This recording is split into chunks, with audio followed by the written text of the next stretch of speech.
एविडेंसरी value of first information report, यानी कि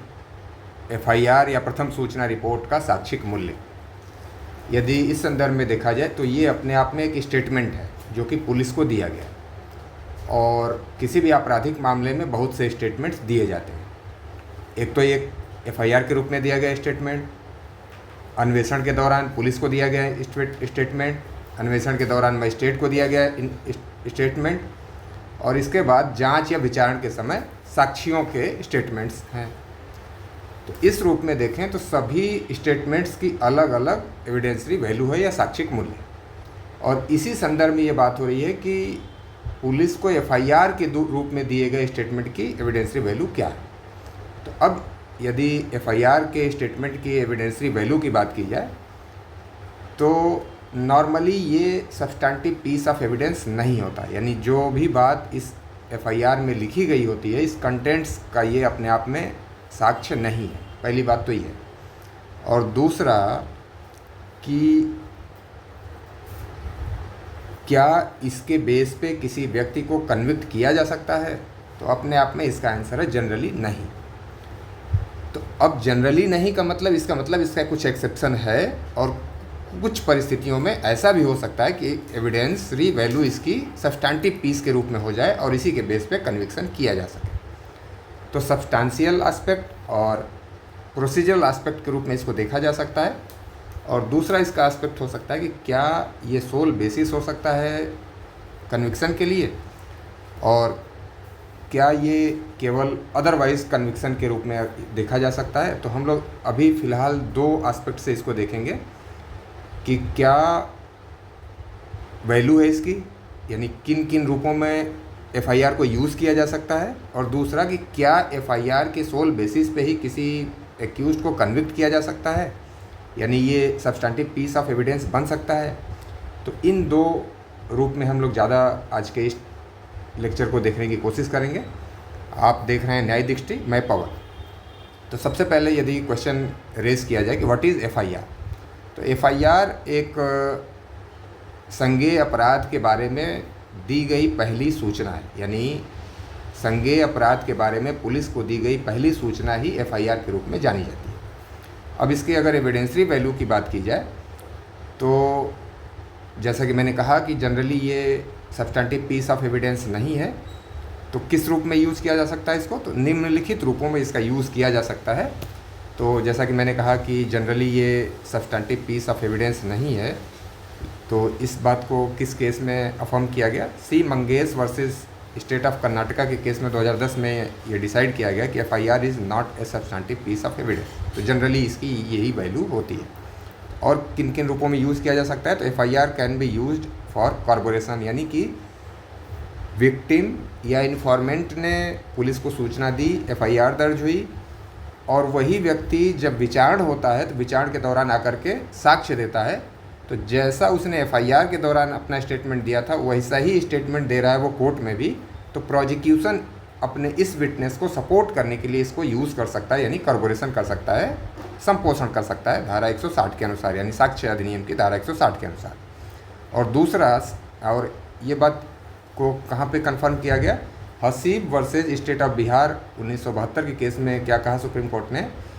कि the supreme court held that FIR is not substantive evidence and can only be used for corporation और contradiction, but it can be used for the purpose of corroborating or contradicting any witness other than the person who lodged the FIR। यानी जिसने FIR launch की है, यानी जो informant है जिसने सूचना दर्ज कराई है, उसी के कंट्राडिक्शन या कॉर्रोबोरेशन के लिए यूज़ कर सकते हैं हम, दूसरे विटनेसेस के लिए नहीं। ये बात इस केस में कही गई। अब कंट्राडिक्शन के रूप में यूज़ किया जा सकता है इसका, तो भारतीय साक्ष्य अधिनियम की धारा 148 के अधीन हम कंट्राडिक्शन के लिए, यानी कि एफआईआर दर्ज कराते समय इन्फॉर्मेंट ने कहा कि 4 लोगों ने हमला किया था विक्टिम के ऊपर, और अपने टेस्टिमोनी में आकर के न्यायालय में वो कह रहा है कि 2 लोग थे, तो यानी कंट्राडिक्शन हो रहा है। तो तब यहाँ पे डिफेंस इस बात को, एफआईआर के स्टेटमेंट को डिफेंस यूज़ कर लेगा कंट्राडिक्शन करने के लिए इस विटनेस के लिए। तहसीलदार Singh versus state of Uttar Pradesh 1959 के मामले में सुप्रीम कोर्ट ने इसी कंट्राडिक्शन के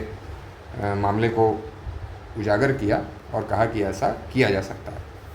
FIR एज एक्सप्लेनेशन और रेस जेस्टे प्रिंसिपल,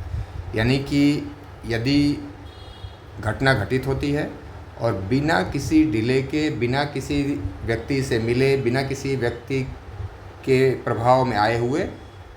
इन्फॉर्मेंट सीधे पुलिस स्टेशन जाता है और FIR लॉन्च करा देता है, तो ये कहीं ना कहीं एक ही समव्यवहार का भाग बन जाता है और इस रूप में ये रेलिवेंट हो जाता है।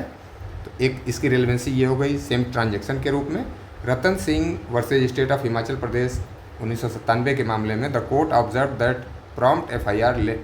Lends assurance to prosecution case, यानी कहीं ना कहीं उसको बल मिलता है किस रूप में कि ये सेम ट्रांजैक्शन का पार्ट है। FIR एज ए कंडक्ट, यानी कि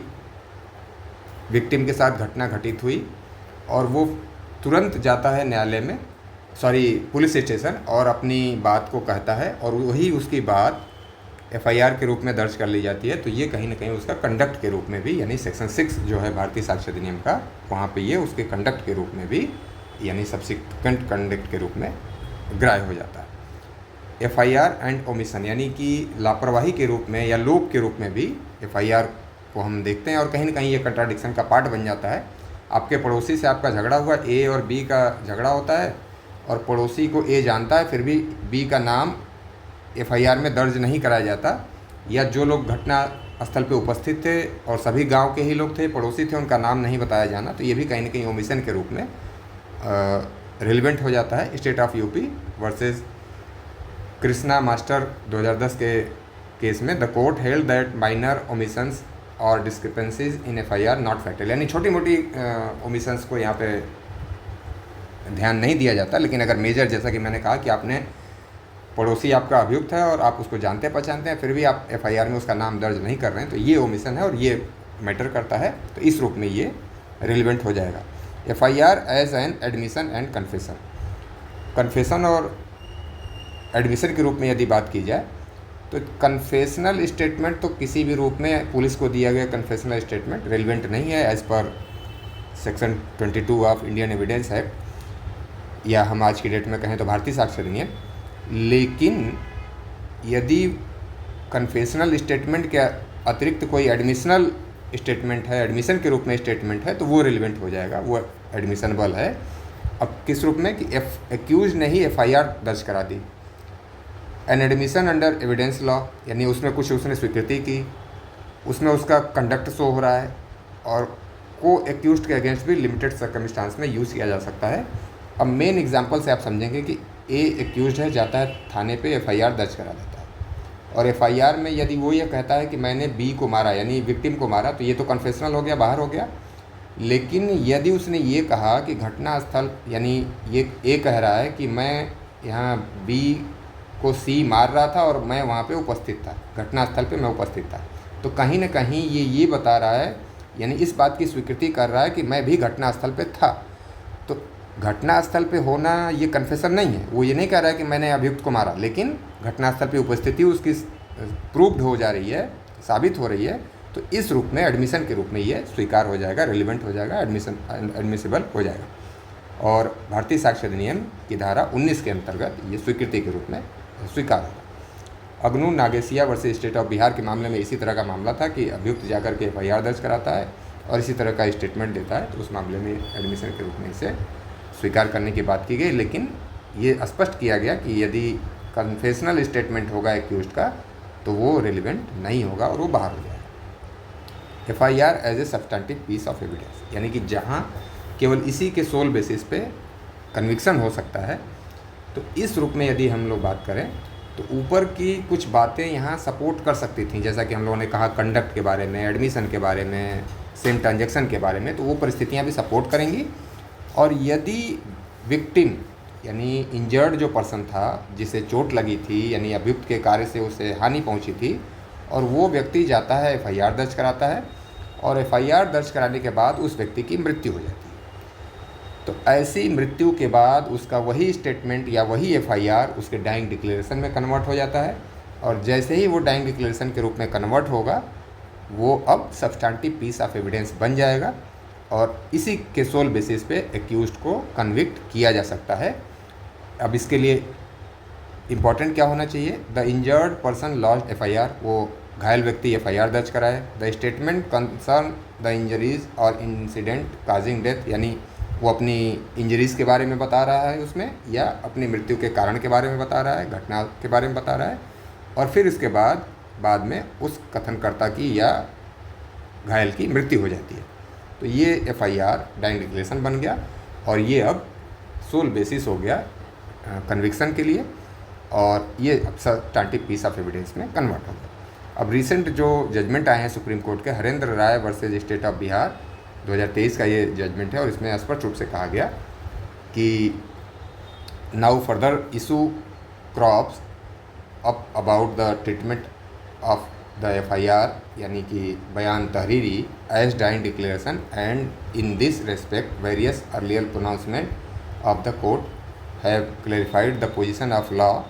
that the statement by injured person record as a FIR can be treated as a dying declaration and such statement is admissible under section 32, यानी कि आपको एक मान लेना है कि नए वाले साक्ष्य अधिनियम में धारा 26(1) evidence act. It was also held that dying declaration must not cover the whole incident, यानी कि पूरी घटना के बारे में पूरा विवरण होना आवश्यक नहीं है। Corroboration is not necessary for this situation, a dying declaration can be sole basis of conviction, ये इसी के आधार पे कन्विक्शन हो सकता है। और उसके बाद 2025 के जजमेंट में सुप्रीम कोर्ट ने यही इसी तरह की बात की। Sitaram versus state of Himachal Pradesh 2025 supreme court का जजमेंट है ये, यानी कि एक बार यदि डाइंग डिक्लेरेशन विश्वसनीय प्रतीत हो जाता है, तो फिर डाइंग डिक्लेरेशन करते समय जो विक्टिम है उसने ओथ नहीं ली थी, या उसका क्रॉस एग्जामिनेशन नहीं हुआ, इसलिए साक्ष्य के रूप में मान्य नहीं है, तो ये सब बातें फिर रिलेवेंट नहीं रह जाती है, और इसके बेस पे कन्विक्शन किया जा सकता है। तो इस रूप में हम लोगों ने देखा कि रिसेंट सुप्रीम कोर्ट के डिसीजंस के माध्यम से कि डाइंग डिक्लेरेशन के रूप में FIR को माना जा सकता है, और इसी के बेस पे कन्विक्शन हो सकता है। तो इस रूप में यदि आपसे FIR की एविडेंसरी वैल्यू पूछा जाए, या ये पूछा जाए कि क्या डाइंग डिक्लेरेशन के रूप में FIR मान्य हो सकता है और केवल FIR के बेस पे कन्विक्शन किया जा सकता है, तो इस रूप में आपका आंसर होगा। और मेंस की आंसर राइटिंग आपको करनी है, तो इसी तरह से आपको आंसर अपना लिखना होगा।